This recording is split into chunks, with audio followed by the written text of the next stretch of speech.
ṣé kí ọkùnrin máa bá obìnrin tó bá ń ṣe nǹkan oṣù kó máa bá lájọṣepọ̀ ṣé ó dáa, like is it right? According to research, wọ́n máa ń sọ wípé sex during menstrual time is the safest sex.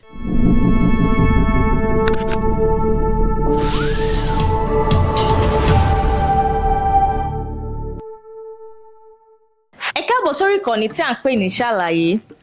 Níbẹ̀ la ti máa ń rán wa létí ìlànà, ìṣesí àti ìhùwàsí àwọn tí a bá láyé. Ǹjẹ́ tó bá jẹ́ ìgbà àkọ́kọ́ tẹ̀ ń wo orí ìkànnì yìí, ẹ jọ̀ọ́ bá mi subscribe, kẹ́ ẹ like, kẹ́ ẹ dẹ̀ share sí àwọn olólùfẹ́ yín. Níbí báyìí mo ní àwọn àlejò pàtàkì kan tí a gbé wá sí orí ìkànnì yìí. Ẹ̀yin àlejò mi, màá fẹ́ kẹ́ ẹ dárúkọ yín lẹ́ẹ̀kọ̀ọ̀kan. Orúkọ tèmi ni Àdùkẹ́ Adé. Orúkọ tèmi ni Tèmítọ́pẹ́. Ẹ ṣé. Nǹkan tá a mú wá fún yín lénìí ni pé a fẹ́ jẹ́ kẹ́ ẹ mọ nǹkan tí ó yẹ káwọn ọkùnrin mọ̀ nípa nǹkan oṣù obìnrin. Ẹ máa bá wa ká lọ. Nǹkan tí èmi lè sọ nípa nǹkan tí ó yẹ kí ọkùnrin mọ̀ nípa period. First thing, kí ni à ń pè ní period? Kí ni à ń pè ní menstrual pain? Àbí ká sọ pé kí ni à ń pè ní menstruation? Menstruation ni flow tí obìnrin máa ń ní every month, and tábà ní ká wo kíní dáadáa, nǹkan tó fi lè mú kí kéèyàn máa pass ẹ̀jẹ̀ jáde is not easy. That alone kò easy. So, and kí ni àwọn nǹkan tó yẹ kí ọkùnrin mọ̀ nípa period, àbí let me just say menstruation. Àsìkò tí obìnrin bá ń ṣe menstruation, time yẹn ó nídìí ìtọ́jú. Kì í ṣe pé bí a kò lè tọ́jú ara ẹ̀, but ó máa tún need extra ìtọ́jú, because àwọn ẹlòmíì tó bá ń ṣe period yẹn, ẹlòmíì tó bá ṣe period báyìí ó máa ń wà in pain every time. Ẹlòmíì tó bá ń ṣe period ó máa ní mood swing, time yẹn ẹ lè má understand ẹ̀. So tí obìnrin bá ń ṣe period, ó ṣe àsìkò yẹn ló yẹ kí as ọkùnrin wọ́n máa wo oríṣiríṣi, àbí kéèyàn máa avoid obìnrin nírú time yẹn. Ẹni tó bá jẹ́ ìgbọ̀n gan tó ní àbúrò tó jóbìnrin tó bá ṣe period yẹn, àsìkò yẹn gógógógógó ló máa ní ìdẹ́jọ́ as ẹ̀gbọ́n, because you have to care for anybody that is menstruating. Ṣẹ̀rí, nǹkan tí àwọn ọkùnrin gbọ́dọ̀ mọ̀ nípa nǹkan oṣù ti àwọn obìnrin, àkọ́kọ́ ni wípé àwọn ọkùnrin míì wọ́n nígbàgbọ́ pé nǹkan oṣù is just a thing tó jẹ́ wípé it's not painful, kò kí ń níyàn lára, bẹ́ẹ̀ dẹ̀ kọ́ lórí. Bẹ́ẹ̀ kú ṣe mọ̀ pé nǹkan oṣù ó jẹ́ nǹkan tó jẹ́ nǹkan ẹlẹgẹ́ lára obìnrin, tó jẹ́ wípé tí àwọn obìnrin míì tí wọn bá rí nǹkan oṣù wọn lórí oṣù kan, á jẹ́ wípé wọ́n ní problem kan in one way or the other. Àwọn ọkùnrin míì wà tó jẹ́ pé tí àwọn obìnrin, tí àwọn girlfriend wọn àbáwọn ìyàwó wọn bá ń ṣe nǹkan oṣù, wọn ò tẹ̀ kí ń káràmásìkì, wọn ò ń care nípa irú nǹkan báwọn, máa wò pé kí ni òun ṣe tí ojú ò ṣe rí, ṣé wọ́n lè kọ́ ló kọ́kọ́ ń ṣe nǹkan oṣù ni, kò dẹ̀ yẹ kó rí bẹ́ẹ̀. Nílẹ̀ Yorùbá, àwọn ọkùnrin wọn gbọ́dọ̀ máa ṣètọ́jú aya. Ẹ ṣé. Ìbéèrè tí mo tún wá fẹ́ béèrè ni wípé kí ni àwọn ọkùnrin tí bí ìyàwó àbí girlfriend àfẹ́sọ́nà tó bá ń ṣe nǹkan oṣù, kí ni àwọn ọkùnrin kí ló yẹ kó máa ṣe fún àwọn obìnrin tó bá ń ṣe nǹkan oṣù? Sister Àdùkẹ́. Nǹkan táwọn ọkùnrin gbọ́dọ̀ máa ṣe tí obìnrin bá ń ṣe nǹkan oṣù. Ó dáa. Àkọ́kọ́ ni pé nǹkan táwọn ọkùnrin gbọ́dọ̀ máa ṣe tí ìyàwó wọn àbí àfẹ́sọ́nà bá ń ṣe nǹkan oṣù ni wípé kán wà caring. Wọ́n ti sọ lẹ́ẹ̀kan, kán dẹ̀ wà supportive. Àkọ́kọ́ nìyẹn. Ẹlẹ́ẹ̀kejì ni wípé ibi tó bá yẹ pé ìyàwó yẹn máa ń sick, tó bá ṣe kí ló wà ń bẹ̀ pé kán lọ ra oògùn àbí nǹkan, tàbí kán ra pad gan fún un. So ó wà lára nǹkan tí àwọn ọkùnrin gbọ́dọ̀ máa ṣe tí ìyàwó wọn bá menstruate ní oṣooṣù. Okay. Sister Tèmítọ́pẹ́, mo wá fẹ́ ṣe mọ̀ pé kì í ṣe gbogbo ọkùnrin ló máa ń mọ̀ tí obìnrin bá ń ṣe tó bá menstruate lọ́wọ́ kì í ṣe gbogbo ọkùnrin ló máa mọ̀ so mo wá fẹ́ kẹ́ sọ fún torí àmàrí àwọn kan tẹ́ pé ó máa fẹ́ mọ̀ ṣe understand so mo wá fẹ́ kẹ́ sọ fún àwọn olólùfẹ́ wa tí wọ́n fẹ́ mọ̀ nípa tóbìnrin bá ń ṣe nǹkan oṣù kí làwọn symptoms tó máa rí ṣe mọ̀ pé ẹlòmíì wà tẹ́ pé tó bá ń ṣe period á máa kanra kíní kan báyẹn dẹ̀ wá so ẹlòmíì máa rò pé normal mood swing ni ṣe understand obìnrin mi lè wà tẹ́ pé tó bá ń ṣe period ló máa ń kanra gidi so ẹ dárúkọ àwọn symptoms yẹn so that àwọn ọkùnrin wọn máa lè mọ bó ṣe máa behave tí wọ́n bá ti rí pé ìyàwó wọn ti ń ṣe bákan bákan. ok àwọn nǹkan tí èèyàn máa rí lára obìnrin tó bá ń ṣe period is ẹ̀yà ara ẹ̀ máa yàtọ̀ tóbìnrin mi bá ń ṣe nǹkan oṣù ọyàn ẹ̀ máa pọ̀ sí and ẹlòmíì tó bá ń ṣe nǹkan oṣù time yẹn ló máa wà fragile ó máa mi mọ mo ṣe máa put Yorùbá yẹn but ẹni yẹn time yẹn ló máa need kéèyàn máa gbé wọn gẹ̀gẹ̀ kí ni gẹ́gẹ́ gbé ní kíni but wọ́n máa need the attention and ẹlòmíì tó bá ń ṣe period ó máa ń sick tẹ́ bá ti róbìnrin mi nínú month ẹlòmíì tó bá ń ṣe period ó máa ń lean ẹlòmíì kẹ̀rí ó máa ń sanra tó pé oríṣiríṣi ẹlòmíì dẹ̀ máa ṣe period ẹni mọ̀ pé ẹni yìí tẹ̀ ń ṣe nǹkan oṣù rárá ẹni mọ̀ á ti ṣe tán gan-an nígbà tí wọ́n á béèrè. àpẹẹrẹ àwọn nǹkan tí ó yẹ kí ọkùnrin máa ṣe àkíyèsí tí obìnrin bá ń ṣe nǹkan oṣù àwọn ni tí obìnrin míì tó bá ń ṣe nǹkan oṣù ara á máa lọ́ ìmíì á máa lọ́nú mọ́lẹ̀ kiri inú ilé ìmíì á ṣe àìsàn ìmíì kẹ̀rẹ́ ẹ̀yà ara ẹ̀ bí ọyàn á kún ẹlòmíì dẹ̀ máa ń lean tó bá ń ṣe period and tí obìnrin mi bá ń ṣe nǹkan oṣù ojú ẹ̀ lẹ ti máa mọ̀ torí ojú ẹ̀ máa change ẹlòmíì á máa ní pimples gbà yẹn lójú obìnrin mi máa ṣú tó ojú ẹ̀ máa tí ojú ẹ̀ ò ní smooth rárá and mood swing inú ẹ̀ lè máa dùn nísìn lẹ́yìn láàrin ìṣẹ́jú ráńpẹ́ inú á tún ti change àwọn àpẹẹrẹ wọ̀nyí náà ló yẹ kí ọkùnrin mọ̀. Question tí mo tún wá fẹ́ béèrè ni wípé mo máa ń gbọ́ pé àwọn kan máa ń sọ wípé ó dáa kò dẹ̀ dáa kíyàn máa ní sex like ọkùnrin máa ní sex pẹ̀lú obìnrin tó bá ń ṣe period. ní ilẹ̀ Yorùbá gan èèwọ̀ ni torí wọ́n máa ń sọ wípé ọkùnrin tó bá ti bá obìnrin tó ń ṣe nǹkan oṣù tó bá ti bá lájọṣepọ̀ ó máa ń fa ìfàsẹ́yìn ṣẹ́yìn náà ti gbọ́ nǹkan báyẹn rí abẹ́ so ṣé kí ọkùnrin máa bá obìnrin tó bá ń ṣe nǹkan oṣù kó máa bá lájọṣepọ̀ ṣé ó dáa like is it right? question lálẹ́ bèrè yẹn but àkọ́kọ́ ni wípé according to research wọ́n máa sọ wípé sex during menstrual time it is the safest sex. According to research is the safest sex time yẹn gangan ló wà safe láti ní sex but ká gbé lọ sí ilẹ̀ Yorùbá èmi ò fi pé according to me èmi ò fi pé it is proper it is not hygienic because báwo ni wàá ṣe ọkùnrin ṣe máa ní sex pẹ̀lú èèyàn tó ń ṣe period tó ń ṣẹ̀dẹ̀ gbogbo bẹ́ẹ̀dì yẹn gan máa stain because blood yẹn máa jáde ni so ó wà disgusting tó dẹ̀ wà irritating gan sef so kò wà hygienic because according to research náà wọ́n sọ wípé tí obìnrin bá ń ṣe nǹkan oṣù nǹkan ìdọ̀tí ló máa ń jáde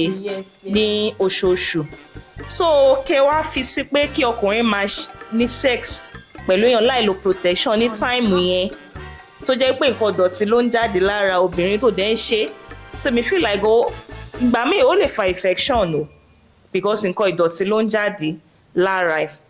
but wọ́n máa sọ pé it's the safest but èmi ò gbàgbọ́ pé that time is the safest time tó yẹ kéèyàn ní sex.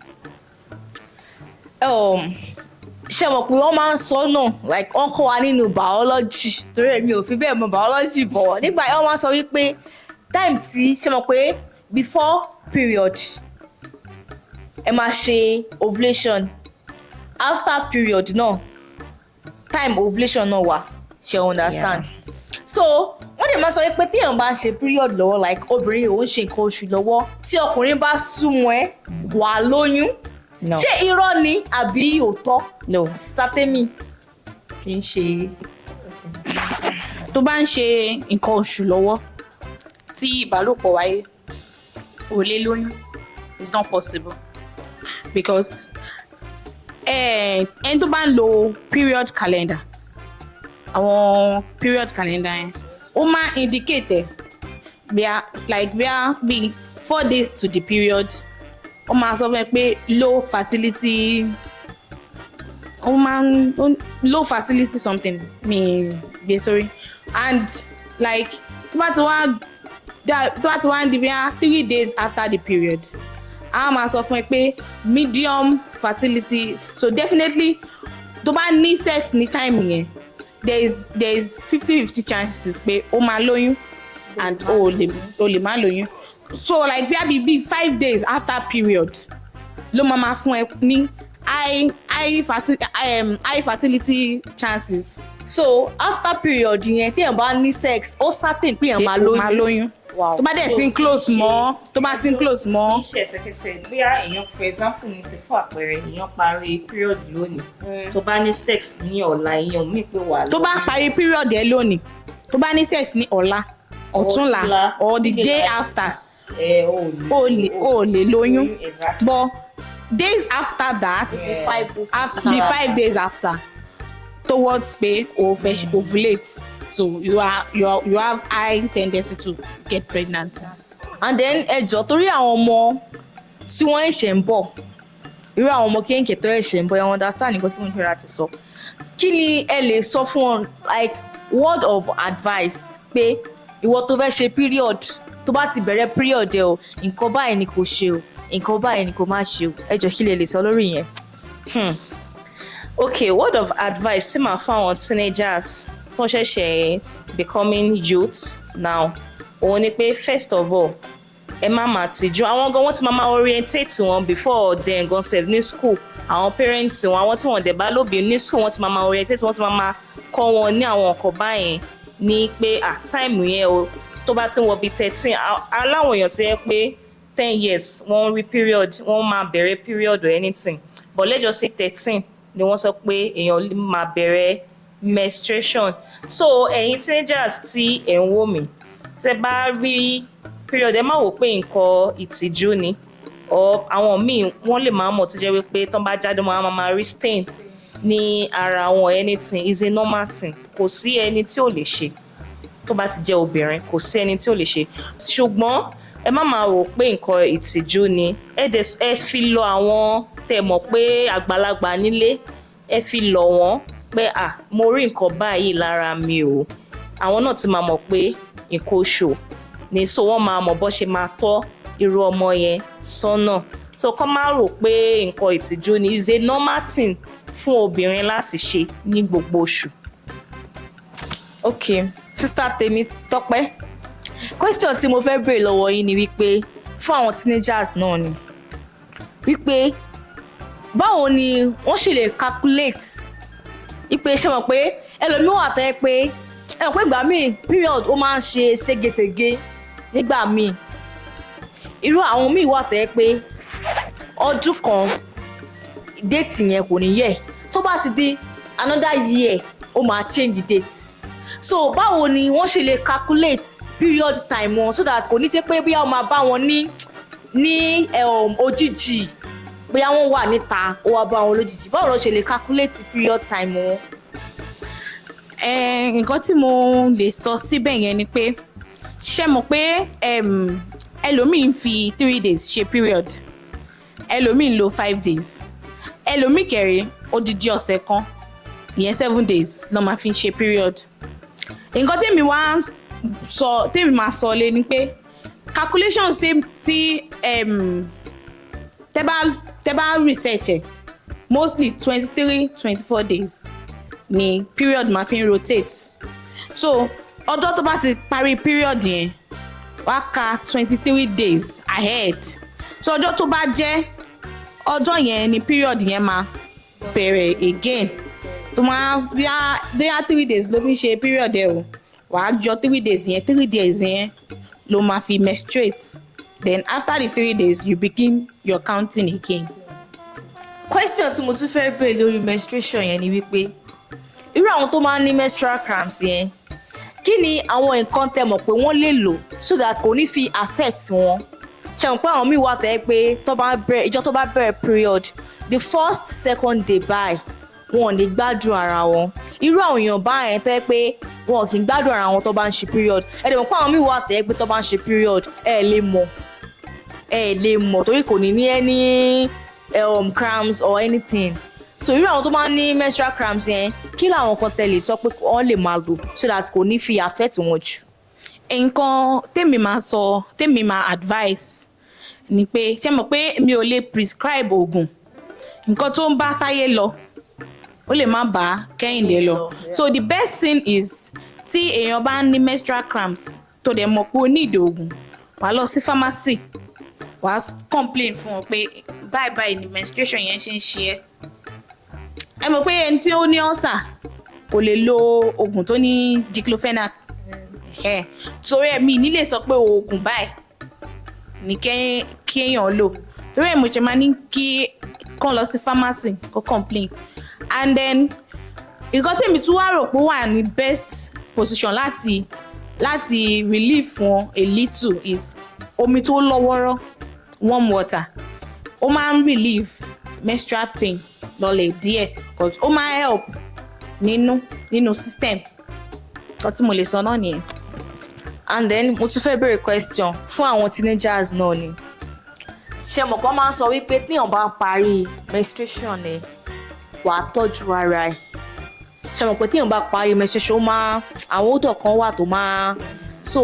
ẹ jọ̀ọ́ torí àwọn teenagers ẹ bá wa sọ nǹkan tí wọ́n lè lò so that ó máa lè prevent odò yẹn. ṣẹ̀rí odò